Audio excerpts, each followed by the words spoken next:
Hello আমার দুষ্টু প্রিয় মিষ্টি বন্ধুরা তোমরা সকলে কেমন আছো? আশা করি তোমরা সকলে অনেক অনেক ভালো আছো। বন্ধুরা তোমাদের জন্য নতুন একটি গল্প নিয়ে চলে আসলাম। বন্ধুরা গল্পটি শেষ পর্যন্ত দেখলে আপনাদের দাঁড়িয়ে যাবে, আপনারা হাতের কাজ করতে বাধ্য হবেন। চলুন বন্ধুরা কথা না বাড়িয়ে গল্পটি শুরু করি। সার্জিক্যাল লাইটের তীব্র আলোয় অপারেশন থিয়েটারে এক অস্বাভাবিক নীরবতা বিরাজ করছে। স্টেইনলেস স্টিলের যন্ত্রপাতিগুলো শীতলভাবে চকচক করছে। ধাতব গন্ধ, মনিটরের একটানা বিপ বিপ শব্দ আর নার্সদের ক্ষীণ ফিসফিসানি মিলিয়ে তৈরি হয়েছে এক থমথমে পরিবেশ। অপারেশন থিয়েটারের ভেতর একদল ডাক্তার ও নার্স ঘিরে আছে একটি অপারেশন টেবিল। টেবিলের একপাশে দাঁড়িয়ে থাকা ব্যক্তিটি নিজের চারপাশের কোনো শব্দেই বিচলিত নয়। তার তীক্ষ্ণ দুই দৃষ্টি অপারেশনে চলমান রোগীর উপরে। তার হাত নিশ্ছিদ্র নিখুঁতভাবে একের পর এক সুতো চালিয়ে যাচ্ছে। কপালে হালকা ঘাম জমেছে, কিন্তু চোখে গভীর মনোযোগ। ডা. আহনাফ তাহমিদ চৌধুরী, বিশিষ্ট কার্ডিওলজিস্ট। তার সুনিপুণ হাত রোগীর ওপেন হার্ট সার্জারির শেষ ধাপে ব্যস্ত। শ্বাস ধরে রাখা মুহূর্ত। সবার চোখ তার দিকে। মৃত্যুর হাত থেকে রোগীকে ফিরিয়ে আনার এই লড়াই তার কাছে শুধুই চিকিৎসা নয়, এটা তার অধিকার। একজন জুনিয়র ডাক্তার উত্তেজিত স্বরে বলল, স্যার, হার্টবিট খুব ধীরে নামছে। আহনাফ দ্রুত মনিটরের দিকে তাকাল। মাত্র কয়েক সেকেন্ডের মধ্যেই সে সিদ্ধান্ত নিয়ে ফেলে। এক্সট্রা অ্যাড্রেনালিন বুস্ট দাও। কণ্ঠে স্থিরতা, কিন্তু গাম্ভীর্য এতটাই দিই যে কেউ কোনো প্রশ্ন তুলল না। নার্স ইনজেকশন হাতে এগিয়ে আসতেই সে নিজেই তা নিয়ে রোগীর শরীরে প্রয়োগ করল। কয়েক মুহূর্ত নিস্তব্ধতা। তারপর মনিটরের গ্রাফে হিদম ফিরে এলো। একজন নার্স স্বস্তির নিঃশ্বাস ফেল, সাকসেসফুল, স্যার। কিন্তু আহনাফ কোনো উচ্ছ্বাস দেখাল না। সে ধীরস্থিরভাবে গ্লাভস খুলে ফেল, তারপর একপাশে রেখে বলল, পেশেন্টকে আইসিইউতে ট্রান্সফার করো। এই হাসপাতালটা তার স্বপ্ন, তার নিজের হাতে গড়ে তোলা এক যুদ্ধক্ষেত্র, যেখানে সে জীবন বাঁচায়। বিদেশে থাকাকালীন সে একজন বিশিষ্ট কার্ডিওলজিস্ট হিসেবে এতটাই সুনাম অর্জন করেছিল যে দেশে ফিরে এই হাসপাতাল প্রতিষ্ঠা করতে খুব বেশি ঝামেলা হয়নি। কিন্তু সহজ বলে কিছুই হয় না। প্রতিটি ইট, প্রতিটি অনুমোদন, প্রতিটি পদক্ষেপ তার পরিশ্রমের সাক্ষী। সবাই যখন তাকে প্রশংসার দৃষ্টিতে দেখছিল, তখনও তার মুখে কোনো পরিবর্তন নেই। সেই একই নির্লিপ্ত অভিব্যক্তি নিয়ে সে অপারেশন থিয়েটার থেকে বেরিয়ে নিজের কেবিনের দিকে হাঁটা দেয়।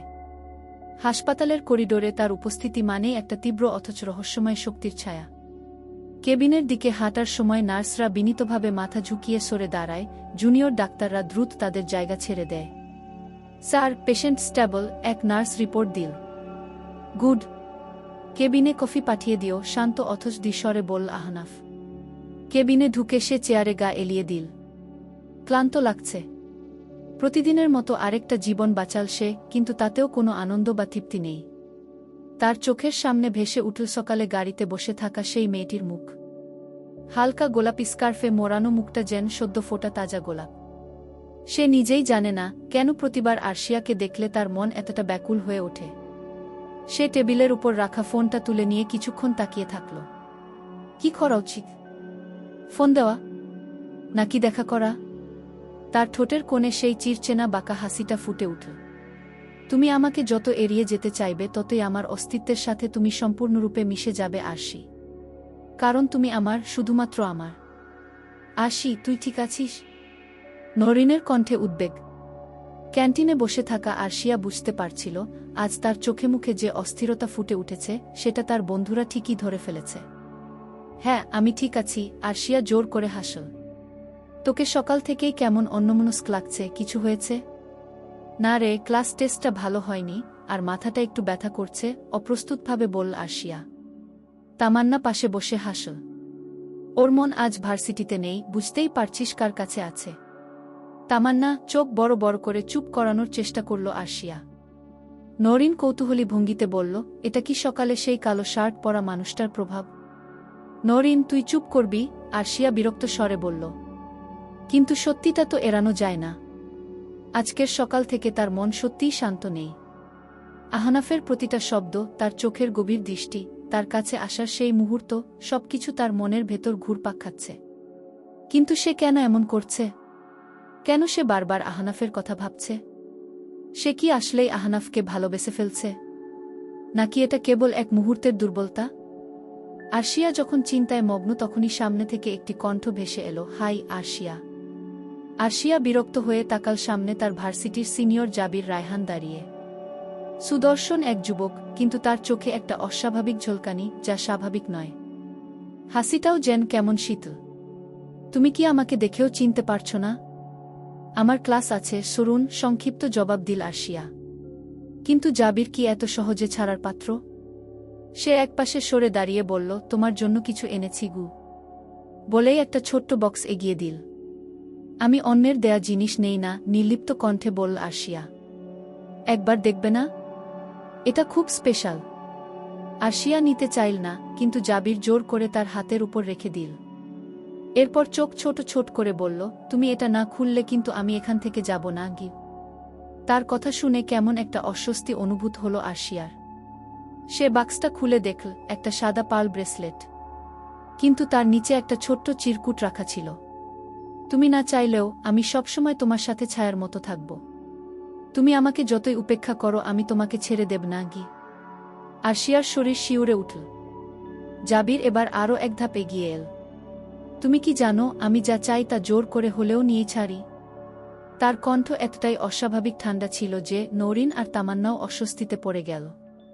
আমি চললাম, দ্রুত বাক্সটা ফেলে দিয়ে ক্লাসরুমের দিকে এগিয়ে গেল আরশিয়া।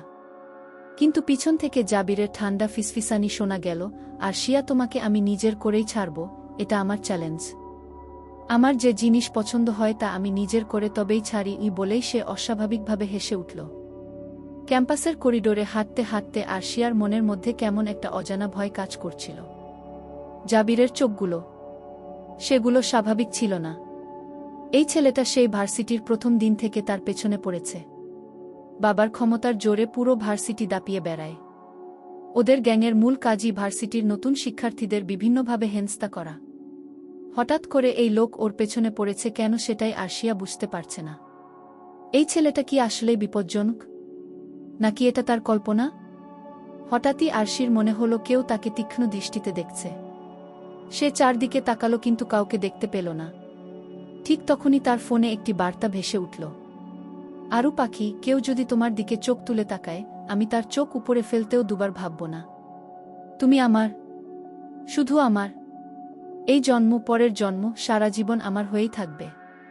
কেউ তোমাকে ছুতে পারবে না, কেউ তোমাকে আমার কাছ থেকে কেড়ে নিতে পারবে না।